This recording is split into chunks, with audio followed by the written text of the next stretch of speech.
สียงเจ้าภาพหน่อยจ้าสุดยอดเจ้าภาพสุดยอดแดนเซอร์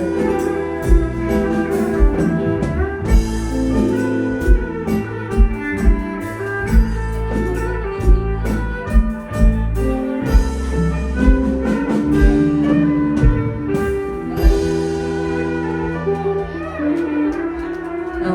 ครูห้าวหมดแล้วเลยแม่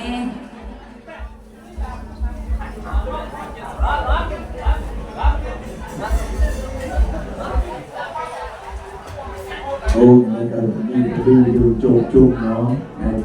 โอ้เจริญคลังนำหิวโง่ลงมันได้ทรายนะพนองนี่จะได้เราทำโค้งตัวเขาโอ้แม่เอง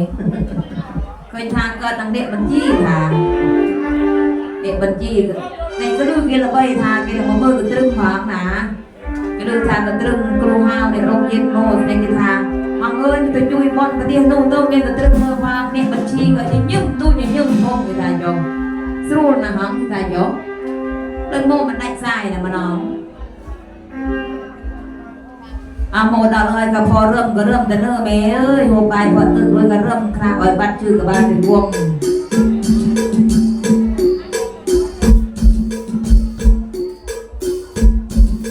โมเนี่ยเซอร์โมเจ๊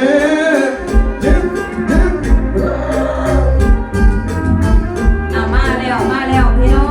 งขอเสียงแดนเซอร์หน่อยจ้า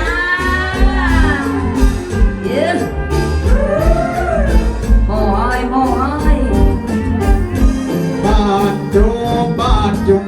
ตะกี้เงาองค์กรอบเรื่องนี้นะบ้านจุ่มนะบ้านจุ่มไม่เต้นแต่ไม่ได้กระรอกเรื่องนี้เมียจะสั่งนี่จะได้เชียบ้านมุกโคตรพร้อมนวกันน่าเยืนก็ได้มาได้แค่บ้านมุกโคตรพร้อมว่ากันน่ายืนแม่เอาน้อยจ้าทุกเอกลุก